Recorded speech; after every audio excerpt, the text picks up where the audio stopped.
అందరూ 45-47,000 పెట్టి ఎల్జీ సామ్సంగ్లు కొనలేరు కదా. ఈ విషయంలో ఎల్జీ కన్నా తోపు. ఇదొక్కటే పెద్ద మైనస్. హాయ్ ఫ్రెండ్స్, నేను మీ సాయి కిరణ్. ఫ్రెండ్స్, ఇదే గోద్రేజ్ 1.5 టన్ 5 స్టార్ ఏసీ 2025 మోడల్. ఇది దీని ప్రైస్ చూసుకుంటే మనకు 38,490 రూపీస్ వరకు ఉంటుంది. And most of the times ఇది మనకు బ్యాంక్ ఆఫర్తో 35-36,000 రూపీస్లో కూడా వస్తుంది. అసలు 35-36,000 దీనికి పెట్టొచ్చా? దీంట్లో ఉన్న ప్లస్ లేనిది మైనస్ లేనిది ఇదంతా కూడా క్లియర్ కట్గా చూద్దాము. అండ్ నా దగ్గర ఎల్జీ, సామ్సంగ్, డైకన్ ఇవన్నీ చాలా ఏసీస్ కూడా ఉన్నాయి. వాటితో కంపేర్ చేసి కూడా చూశాను. వాటితో కంపేర్ చేస్తే దీంట్లో ఏమేమి మిస్ అవుతున్నాయి అదంతా కూడా చూద్దాము. సో వీడియోని ఎండ్ వరకు చూడండి. ఫ్రెండ్స్, ఇది బ్రాండ్ పంపిణీ రివ్యూ అయితే కాదు. నేను పర్సనల్గా అమెజాన్ నుంచి పర్చేస్ చేసి ఒక 1 మంత్ గట్టిగా టెస్ట్ చేసి ఈ రివ్యూని అయితే చేస్తున్నాను. సో దీన్ని నేను చాలా సినారియోస్లో టెస్ట్ చేశాను. ఎంత టెంపరేచర్ రీచ్ కావడానికి ఎంత టైం పడుతుంది, రూమ్ కార్నర్స్లో మనకు కూల్ అవుతుందా, ఎయిర్ త్రో ఎట్లుంది, ఏసీ అవుట్ దగ్గర మనకు మ్యాక్స్ లోయెస్ట్ టెంపరేచర్ ఎంత రీచ్ అయింది, అండ్ మనకు ఎంత రూమ్ సైజ్ వరకు సరిపోతుంది, ఎవ్రీథింగ్ ప్రాక్టికల్గా దీన్ని అయితే టెస్ట్ చేసాము. ఫ్రెండ్స్, ఈ ఏసీ మనకు 1 టన్, 1.5 టన్, 2 టన్ ఈ 3 కెపాసిటీస్లో ఉంది. అండ్ 3 స్టార్, 5 స్టార్ మోడల్స్ అన్నీ కూడా ఉన్నాయి. అండ్ ఇంకొకటి, దీంట్లో మనకు కొన్ని మోడల్స్కి వైఫై అయితే ఉంది. 1.5 టన్ 5 స్టార్కి మాత్రం వైఫై మోడల్ అయితే తీసుకురాలేదు. సో ఎందుకు తీసుకురాలేదో నాకైతే అర్థం కాలేదు. ఫ్రెండ్స్, ఇక ఏసీ విషయానికి వస్తే చూడడానికి మాత్రం డిజైన్ సింపుల్ అండ్ క్లాస్ ఉందని చెప్పొచ్చు. ఫ్రంట్లో మనకు గోద్రేజ్ బ్రాండింగ్ ఉంది. దాని కింద ఇన్వర్టర్ అని ఉంది. అండ్ మనకు కింద చూసుకుంటే ఎయిర్ బ్లోర్ అండ్ ఫ్లాప్స్ అయితే ఉన్నాయి. అండ్ మనకు టాప్లో చూసుకుంటే మొత్తం టాప్లో ఫిల్టర్ అయితే ఉంది. వీళ్ళు దీన్ని ప్యూర్ ఎయిర్ ఫిల్టర్ అంటున్నారు. 99.97% ఆఫ్ ద డస్ట్ అండ్ పొల్యూటెంట్స్ని ఇది ఫిల్టర్ చేస్తుందని చెప్తున్నారు. మరీ అంతేం ఉండదు, కాకపోతే మన ఎయిర్లో ఉన్న డస్ట్ని ఫిల్టర్ చేసి మనకు కొంచెం ఫ్రెష్ ఎయిర్ ఇవ్వడంలో ఇది హెల్ప్ అయితే అవుతుంది.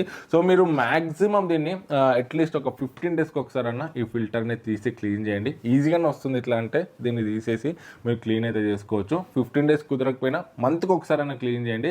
లేకపోతే మొత్తం డస్ట్ అక్కడ ఫామ్ అయిపోయి మళ్ళీ అదే డస్ట్ వస్తుంది, మన ముక్కులోకి వెళ్తుంది, మనకు ప్రాబ్లమ్స్ వస్తాయి. అండ్ ఏసీ కూడా అంత ఎఫెక్టివ్గానైతే కూల్ అవ్వదు. అండ్ ఇందులో మనకు రిమోట్ కూడా బాగుంది, చూడడానికి సింపుల్గా అండ్ మినిమల్గా. అండ్ డిస్ప్లేలో కూడా మనకు లైట్ అయితే వస్తుంది, మీరైతే ఇక్కడ చూడొచ్చు. నైట్ టైమ్స్లో మనకు ఇబ్బంది అయితే ఉండదు. అండ్ అవుటర్ యూనిట్ చూసుకుంటే ఇదంతా మెటల్ బిల్తో వస్తుంది. చూడడానికి మాత్రం సాలిడ్ ఉందని చెప్పొచ్చు. ఫ్యాన్ పోర్షన్ ఒక్క దగ్గర మాత్రం మనకు ప్లాస్టిక్ వెంట్ అయితే ఉంది. ఇది R32 రిఫ్రిజిరెంట్తో వస్తుంది. Indoor unit, outdoor unit, fins and condenser ఇదంతా కూడా మనకు యాంటీ కొరేషన్ కోటింగ్తో వస్తుంది. మీరు ఇక్కడ చూడొచ్చు, బ్లూ అండ్ గ్రీనిష్ కలర్లో ఉంది కదా, ఇదే మనకు కోటింగ్. దీనివల్ల మనకు మాయిశ్చర్ ఫామ్ అయినప్పుడు రస్ట్ పట్టకుండా, కొరేషన్ అవ్వకుండా అయితే ప్రొటెక్ట్ చేస్తుంది. ఇదనే కాదు, మీరు ఏ ఏసీ తీసుకున్నా కూడా ఈ కోటింగ్ ఉండేటట్టు అయితే చూసుకోండి. సో దట్ మనకు ఏసీ అనేది లాంగ్ లైఫ్ వస్తుంది. సో ప్రోడక్ట్ డెలివరీ అయినాక నెక్స్ట్ డేనే ఇన్స్టాలేషన్ అయితే అయిపోయింది. సో ఇన్స్టాలేషన్ సర్వీస్ నాకు బాగానే అనిపించింది. నాకు వచ్చిన వాళ్ళైతే మంచిగానే ఉండే. ఇన్స్టాలేషన్ ఛార్జెస్ చూసుకుంటే స్టాండర్డ్ ఇన్స్టాలేషన్ ఛార్జెస్ మనకు 1499 ప్లస్ GST అయితే ఉంది. ఇది నాకు కొంచెం ఎక్కువ అనిపించింది. వేరే బ్రాండ్స్ చూసుకుంటే మనకు 1200 రూపీస్లో కూడా ఉన్నారు. సో వీళ్ళు మాత్రం కొంచెం 1500 రూపీస్ అయితే తీసుకున్నారు. ఒక 300-400 రూపీస్ ఇక్కడ నాకు ఎక్కువనైతే అనిపించింది. అండ్ తర్వాత మిగతా ఛార్జెస్ చూసుకుంటే అన్ని ఏసీస్ కూడా మనకు సేమే ఉంటుంది. స్టాండ్ మనకు 800-900 అట్లనైతే తీసుకుంటారు. మీరు అమెజాన్ నుంచి పర్చేస్ చేస్తే మనకి ఇంకా తక్కువ ప్రైస్ అయితే పడుతుంది. అమెజాన్లో మనకు 500-600 రూపీస్లోనైతే వస్తుంది. అక్కడ నుండి కూడా మీరు తీసుకోవచ్చు. దాని లింక్ కావాలంటే కింద డిస్క్రిప్షన్లో అయితే ఇస్తాను. అండ్ తర్వాత మనం ప్లగ్ టాప్ తీసుకోవాలి. దానికి ఒక 100 రూపీస్ ఉంటుంది. అండ్ వైర్ అవసరం పడుతుంది ఒక 1 మీటర్ వరకు.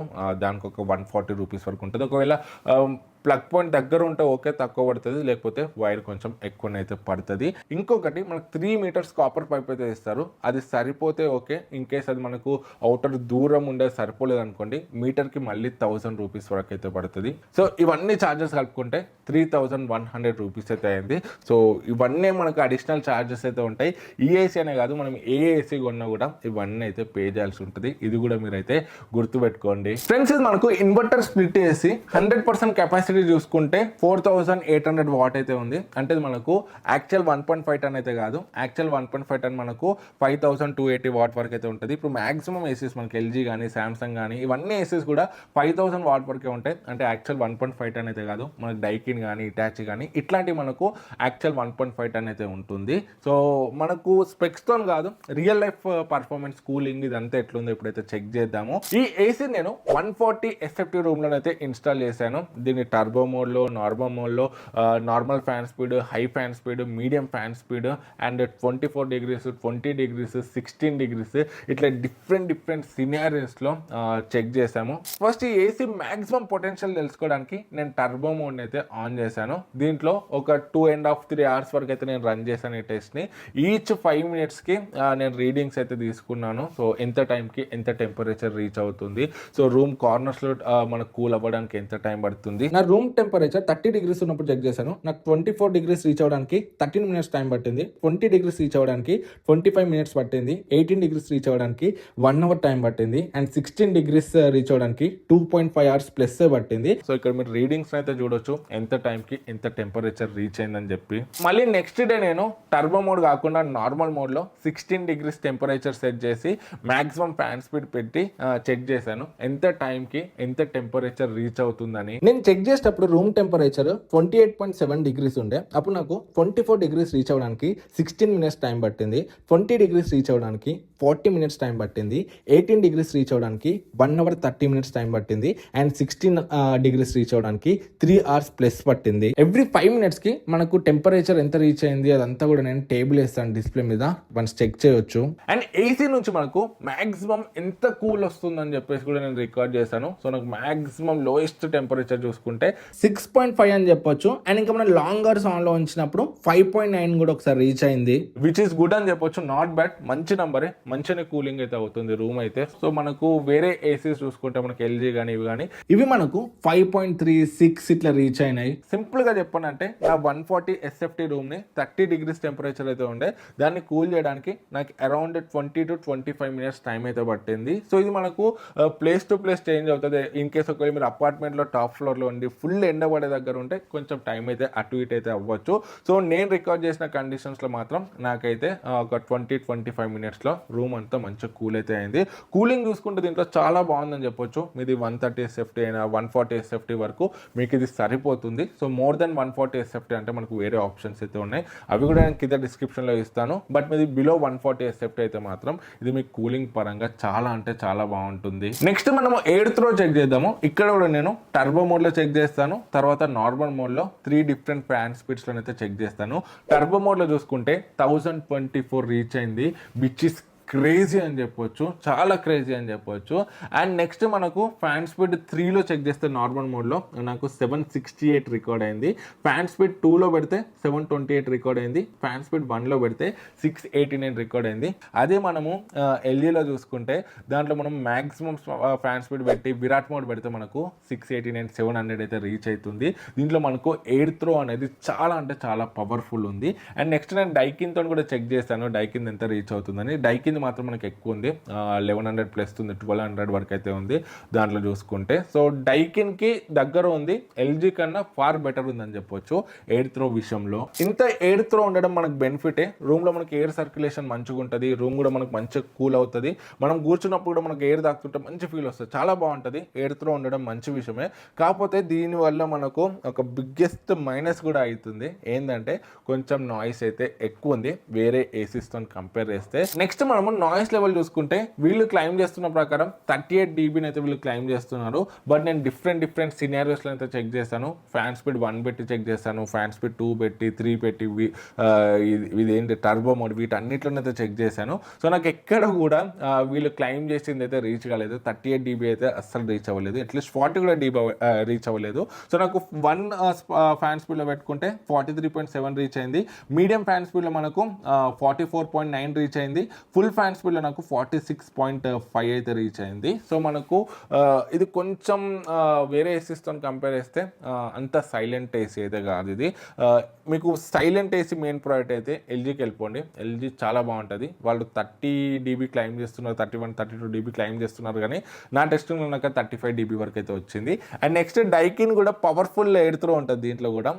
దీన్ని కూడా నేను చెక్ చేశాను, దీంట్లో కూడా మనకు ఇది కూడా అంత సైలెంట్ ఏసీ అయితే కాదు. నాకు సిమిలర్ గోద్రేజ్ లెక్కనే అనిపించింది. గోద్రేజ్ డైకిన్ రెండు కూడా సిమిలర్ అనిపించింది మనకు ఫ్యాన్స్ ఆన్లో ఉన్నప్పుడు. కాకపోతే డైకిన్లో మనకు ఒక మోడ్ అయితే ఉంది, సైలెంట్ మోడ్ అని చెప్పేసి. ఫ్యాన్స్ ఆఫ్ అయిపోతాయి, అప్పుడు మనకు కొంచెము 38-37 dB వరకు అయితే వస్తుంది. బట్ దీంట్లో మనకు ఫ్యాన్ 1 నెంబర్ పెట్టినా కూడా మనకు ఆ ఫ్యాన్ కొంచెం నాయిస్ లెక్కనైతే వస్తుంది. 43 dB వరకు అయితే వెళ్తుంది. ఎల్జీలో సేమ్ విరాట్ మోడ్ పెడితే ఇంత సౌండ్ వస్తుంది ఎల్జీలో. కాకపోతే దాంట్లో ఎయిర్త్లో విరాట్ మోడ్ పెట్టినా కూడా 700 వస్తుంది. దీంట్లో 1 పెట్టినా కూడా స్పీడ్ 700 వస్తుంది. అది డిఫరెన్స్. దీంట్లో ఫ్యాన్ అనేది కొంచెం పవర్ఫుల్ ఉంది, దానివల్ల కొంచెం నాయిస్ అయితే అవుతుంది. మరీ ఇంట్లో రూమ్లో ఫ్యాన్ ఉంటుంది కదా, అంత నాయిస్ కూడా ఏం లేదు. కాకపోతే ఎవరైతే స్టూడియోస్లో ఏసీ పెడదాం అనుకుంటారో, మాలాంటి షూటింగ్ చేసే వాళ్ళు పెడదాం అనుకుంటారో, లేదా సైలెంట్ ఏసీ ఎవరైతే కావాలనుకుంటారో వాళ్ళకి మాత్రం ఈ ఏసీ నేను రికమెండ్ అయితే చేయను. మీకు సైలెంట్ ఏసీ మెయిన్ ప్రయారిటీ అయితే blindly go for LG. And ఇంకొకటి, నేను ఇవన్నీ టెస్ట్ చేసేటప్పుడు నా ఎన్వైరన్మెంట్ నాయిస్ చూసుకుంటే 30 dB అయితే ఉంది. 30 dB ఉన్నప్పుడు నేను ఇవన్నీ అయితే టెస్ట్ చేశాను. ఈ ఎయిర్ త్రో ఏసీకి పెద్ద ప్లస్ పాయింట్, కాకపోతే ఒక మైనస్ కూడా ఉంది. ఇది మనకు 2-way స్వింగ్తో వస్తుంది, అంటే మనకు only up and down swing అవుతుంది, సైడ్స్కి స్వింగ్ అయితే కాదు. ఇది 4-way స్వింగ్తో అయితే రావట్లేదు. సో ఇది ఒక పెద్ద మైనస్ అయితే అనిపించింది. సో మనకు వీళ్ళు ప్రైస్ కట్ కోసం దీన్ని మిస్ చేసి ఉంటారు, బట్ ఇది ఇచ్చుంటే ఇంకా బాగుండేది. అండ్ ఇందులో కొన్ని అడిషనల్ ఫీచర్స్ కూడా ఉన్నాయి, లైక్ ఐ సెన్స్ అని చెప్పేసి. రిమోట్లో మనకు ఒక సెన్సర్ ఉంటుంది, ఆ సెన్సర్ రూమ్ టెంపరేచర్ని సెన్స్ చేసి మనకు ఏసీలో టెంపరేచర్ని సెట్ చేస్తుంది రూమ్కి తగ్గట్టుగా. అండ్ ఇంకా anti microbial self clean technology కూడా ఉంది, అంటే ఇది మనకు మాయిశ్చర్ని లోపల ఇండోర్ యూనిట్ నుంచి లేకుండా చేస్తుంది. సో దట్ మనకు మాయిశ్చర్ ఉంటే జర్మ్స్ అవన్నీ ఫామ్ అవుతాయి కదా, అట్లా ఫామ్ కాకుండానైతే చూసుకుంటుంది. యాంటీ ఫ్రీజ్ థర్మోస్టాట్ కూడా ఉంది, సో మనకు కంప్రెషర్కి ఐస్ ఫార్మేషన్ కాకుండా ప్రొటెక్ట్ చేస్తుంది. అండ్ ఇది మనకు 5-in-1 కన్వర్టబుల్ మోడ్స్తో వస్తుంది. ఫస్ట్ మోడ్ చూసుకుంటే మనకు టర్బో మోడ్ అని చెప్పొచ్చు. 110 కెపాసిటీ మీద రన్ అవుతుంది, అంటే ఇప్పుడు 4800 వాట్ ఉంది కదా, ఇది 5000 అబోవ్ వాట్ మీద వర్క్ అవుతుంది. మనకు కొంచెం తొందరగా కూల్ చేస్తుంది.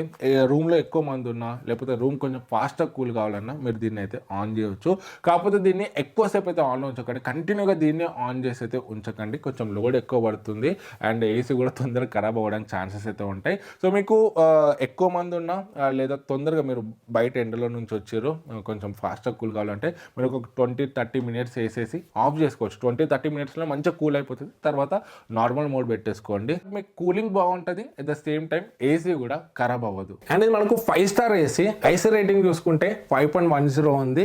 అండ్ మనకి ఇది ఎనర్జీ కన్సెప్షన్ చూసుకుంటే ఇయర్లీ 728.37 అయితే ఇచ్చారు. సో వీళ్ళు దీన్ని ఫుల్ పొటెన్షియల్ మీద అయితే రన్ చేయరు, అండ్ ఇయర్లో కూడా 1600 అవర్స్లోనే వీళ్ళు దీన్ని టెస్ట్ అయితే చేస్తారు. బట్ మన రియల్ లైఫ్ సినారియోలో మాత్రం ఆ రిజల్ట్స్ అయితే రావు, దానికన్నా ఎక్కువనే వస్తుంది. మేము చాలా డేస్ అయితే పవర్ కూడా క్యాలిక్యులేట్ అయితే చేయడానికి ట్రై చేసాము.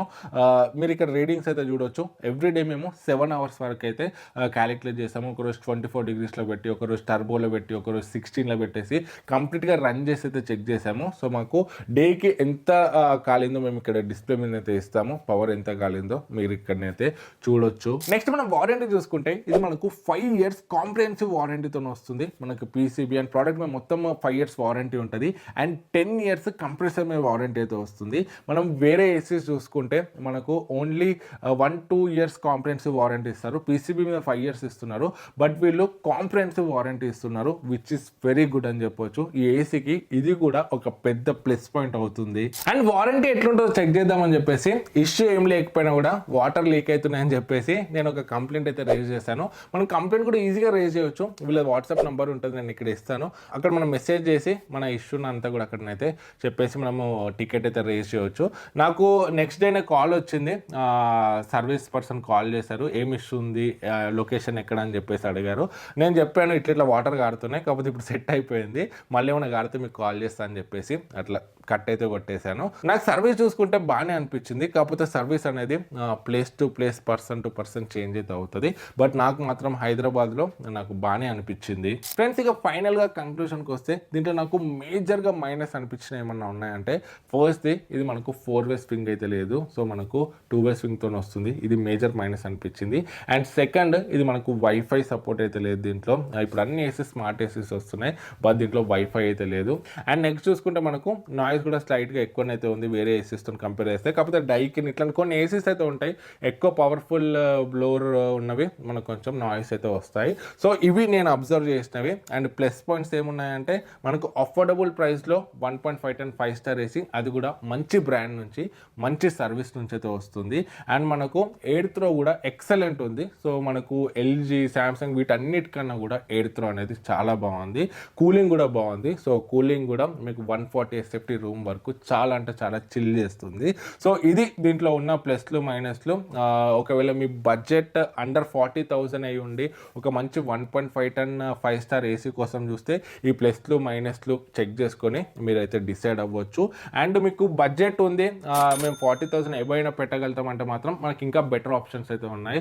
మనకు శాంసంగ్ ఉంది, పానాసోనిక్ ఉంది. సో ఇవి మనకు స్మార్ట్ ఏసీస్ 1.5 టన్ 5 స్టార్ ఏసీస్ వస్తాయి. మీరు వాటిని కూడా కన్సిడర్ అయితే చేయొచ్చు. ఇంకా బడ్జెట్ పడితే 47,000లో ఎల్జీ ఏసీ ఇంకా బాగుంటుంది. సో నేను వీటితో పాటు బెస్ట్ ఏసీ లింక్స్ అని కూడా కింద డిస్క్రిప్షన్లో ఇస్తాను, మీరు అక్కడ నుండి అయితే చెక్ చేయొచ్చు. అండ్ ఇంకా చాలా ఏసీ రివ్యూస్ అయితే వస్తాయి మన ఛానల్లో, వెయిట్ చేయండి. సో ఈ వీడియో మీకు యూస్ఫుల్ అవుతుంది అనుకుంటున్నాను. ఏమైనా డౌట్స్ ఉంటే కింద కమెంట్స్లో అడగండి, మాక్సిమం రిప్లై ఇవ్వడానికి ట్రై చేస్తాను. వీడియో నచ్చితే లైక్ అండ్ సబ్స్క్రైబ్ చేయడం మర్చిపోకండి.